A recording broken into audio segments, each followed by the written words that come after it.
Mengembangkan anak bukan berbasis kepentingan anak, tetapi kepentingan orang tua. Gak sadar. Kita tuh gak sadar. Karena orang tua terlalu obsesif. Ya, mempunyai obsesi yang terlalu besar, anaknya dikerahkan untuk membantu dia.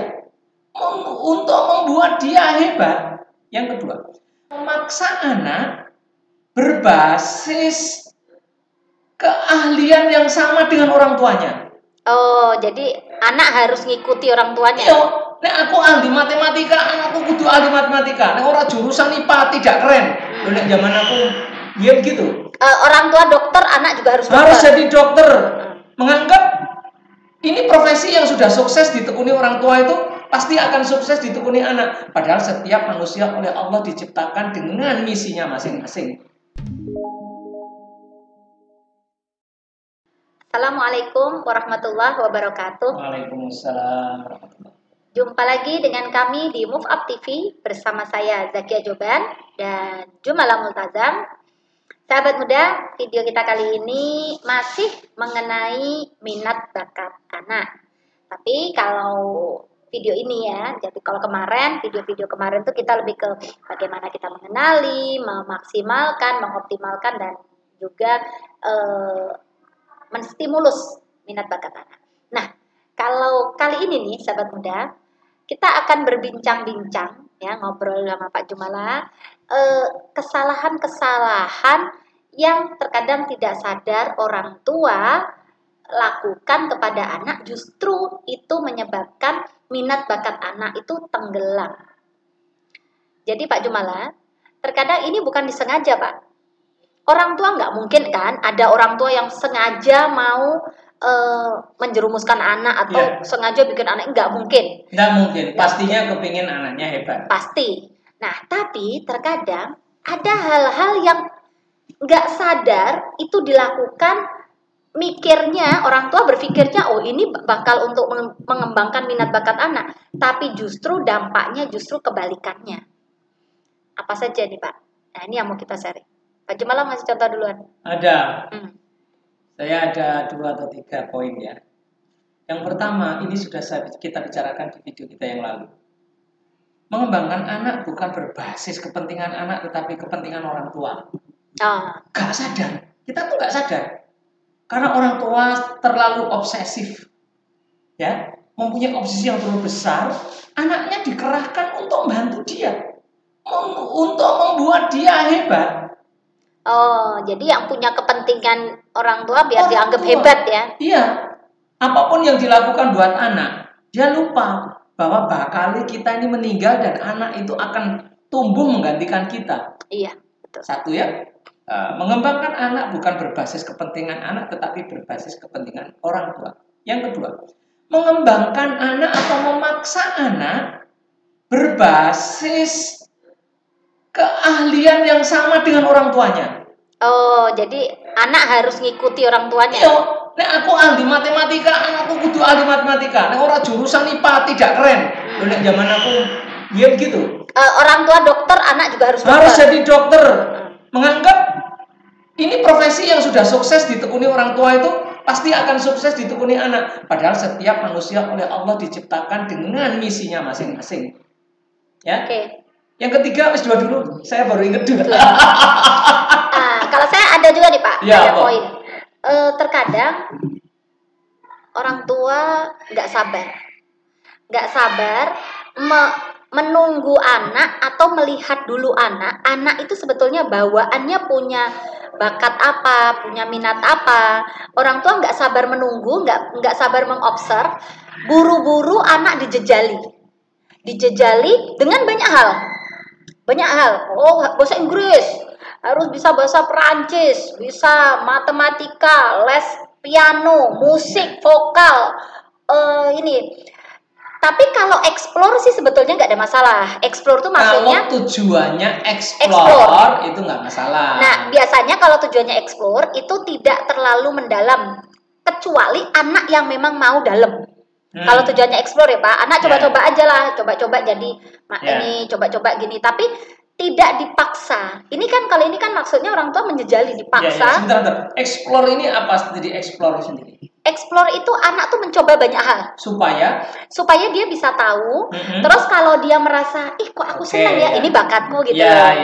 Jadi kadang kalau tujuannya memang sengaja untuk mencari bakat, nggak apa-apa explore. Karena itu juga termasuk salah satu untuk mengenali bakat anak kan. Caranya dengan memang dimasukkan di berbagai di explore. Nah kalau yang di sini tuh bukan itu Pak. Jadi bukan itu, tapi orang tua tidak sabar, jadi tidak sabar explore. Kan kalau tadi explore kan tujuannya untuk mengenali bakat tuh. Harusnya ketika anak explore, kita sabar menunggu, melihat mana yang paling potensi. Gitu kan? Ya. Nah, ini nggak sabar menunggu, nggak sabar mengamati, langsung anak diputuskan belajar ini gitu, menjejali banyak hal. Nah, ini kadang orang tua nggak sadar, dan juga termasuk saya juga. Saya terus terang waktu yang anak saya pertama Zen dulu itu gitu Pak. Saya dan kepingin, karena saya terkontaminasi dengan ini Pak. Oh, golden age gitu. Masa usia umur 5 tahun harus kasih semuanya gitu kan? Dikasih semuanya, diajari baca, diajari nulis, diajari bahasa Inggris, diajari bahasa Arab komplit. Karena berpikirnya ke situ. Nah, padahal ketika kita ortu mungkin lebih sabar dikit, di situ kita bisa melihat inside out. Jadi apa yang di dalam diri anak yang keluar, inside out, bukan kita langsung outside in. Itu kalau istilahnya Ustadz Hari Santosa. Ustadz Hari Santosa ini yang penemu konsep pendidikan berbasis fitrah, itu mengatakan bagaimana orang tua bisa menumbuhkan inside out-nya anak, bukan outside in, memasukkan dari luar ke anak. Itu yang pertama. Terus yang kedua tuh kadang gini Pak, terlalu mendikte anak. Jadi anak tuh karena kita nggak percaya kan, anak ini didikte, habis ini, terus kalau mau ini tuh begini caranya, gitu. Jadi nggak sabar juga sih sebetulnya, nggak sabar menunggu anak berbuat salah, terus dia belajar dari kesalahan, nggak sabar melihat anak itu belajarnya bertahap, pelan-pelan, step by step sesuai dengan kemampuan dia, tapi kita buru-buru mendikte bagaimana caranya, mendikte bagaimana biar bagus. Dan yang ketiga, kesalahan yang ketiga kalau menurut saya ini Pak, membanding-bandingkan bakat anak lain. Terkadang anak lain atau orang lain. Iya, bakat orang. Jadi kita kadang nggak sadar juga, orang tua tuh nggak sadar ketika ngomong di depan anak, bakat anak lain terlalu diinginkan. Pinter banget ya, bisa nyanyi, suara bagus, bisa masuk TV, masuk ini YouTube. Atau membandingkan dengan kakak adiknya. Dan akhirnya karena belum tentu sama kakak dan adiknya, belum tentu sama dengan dia. Padahal bisa jadi kalimat itu kita kepinginnya memotivasi anak, tapi yang terjadi anak merasa, oh aku nih bakatku kecil, bakatku sepele, berarti aku nggak punya bakat gitu loh.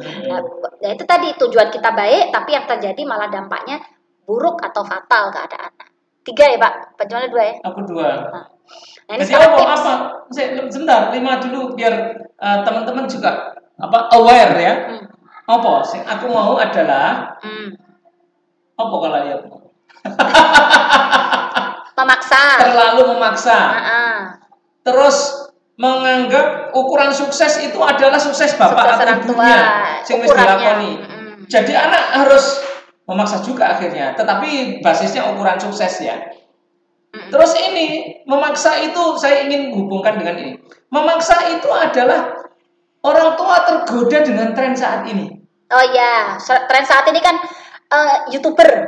YouTuber, anak harus bisa YouTuber, belum tentu. Terus tren sekarang digital, anak jadi biter digital, harus jadi desain digital. Iya, belum tentu juga. Jadi pokoknya kudu sabar tadi loh ya. Iya. Kudu sabar, anak ini insight-nya itu sampai muncul. Iya. Betul. Begitu ya. Wes, terus yang tiga nggak sabar. Ya, berarti kudu sabar tadi ya. Terus yang kedua, dikte. Terlalu banyak dikte anak. Dikte memang soleh model ya? Orang. Lain. Beda. Memaksa itu adalah kamu harus ini. Tetapi nek dikte ono apa-apa diajari. Iya, langsung. Diajari, keliru langsung dilokno, Padahal kalau kita kasih waktu ke anak untuk dia menemukan kesalahannya, dan dia belajar dari kesalahan. Atau kita kasih kesempatan anak untuk dia menemukan jalannya sendiri. Apa ditata apa itu loh. Trial error-nya sendiri namanya. Yang 3, yang 4 banding-bandingkan bakat anak lain. Nah, Itu saya kira cukup. Terus tipsnya Tips. apa? Tipsnya kalau saya ada 3 tips sih Pak. 1, biarkan anak mencoba banyak hal. Udah terserah anak-anak aja, dia mau cepet, mau lama, mau dibalen-baleni, mau sekali, mau nyoba sebentar dia sudah berhenti. Itu hak sepenuhnya hak prerogatif anak. Untuk dia bereksplornya itu mau cepet kek, mau eksplornya lama, mau eksplornya berulang-ulang, mau sekali sudah nggak mau eksplor lagi. Dan tips ini Itu sudah eksplor. menjawab dua dari saya tadi, 2 kesalahan yang mendikte dan mengukur Karena anak kesuksesan punya adalah hak keberhasilan. prerogatif ya. Iya. Sudah menjadi solusi dari itu. Tipsnya yang kedua ya ortu belajar lebih sabar lagi. Dan saya tuh merasa banget Pak, berat banget untuk apa ya istilahnya latihan sabar ngenteni anak. Kadang tuh kita ngelihat anak tuh kadang gak sabar tuh ini dan tak jari gitu loh. Tapi kadang saya akhirnya Pak sekali tak latih sabar. Alhamdulillah sekarang udah jauh. Saya melihat anak melakukan kesalahan, udahlah saya biarin aja. Seandainya dia nggak nemukan nanti toh besok-besok atau toh dia dewasa nanti kadang dia juga nemu juga gitu loh. Selama itu tidak prinsip ya. Selama kesalahan itu bukan kesalahan-kesalahan yang prinsip.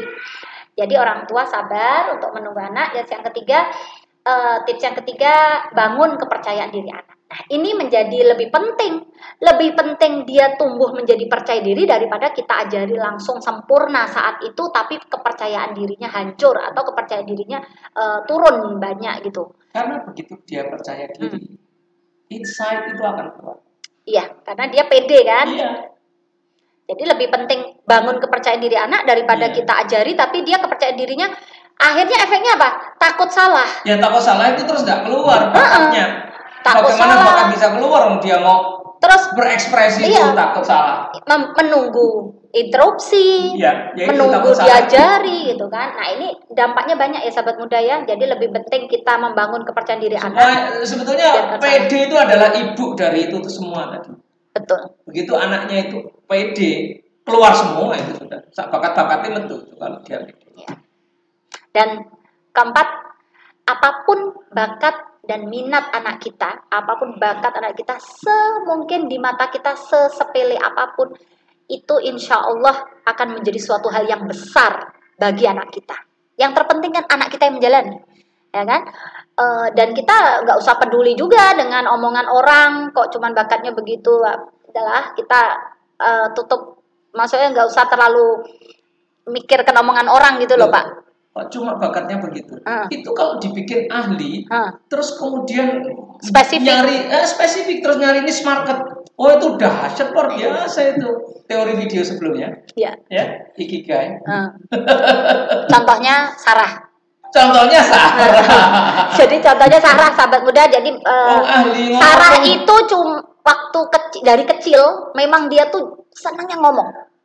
Jago ngomong, ngomong apa aja tuh diomongkan dan diulang-ulang. Nah, itu kalau ngeremehkan kan bisa dibilang anak cerewet. Iya, malah justru bisa ngomong, justru ngomong itu ahli ngomong itu dahsyat luar biasa. Jadi justru bakatnya bakat ngomong kan? Iya, bakatnya ngomong. Begitu sahabat muda Pak Cemal ada tambahan? Sudah cukup terwakili ya. Sudah.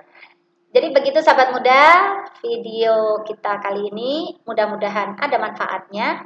Jangan lupa subscribe dan bunyikan loncengnya. Akhir kalam, Assalamualaikum warahmatullahi wabarakatuh.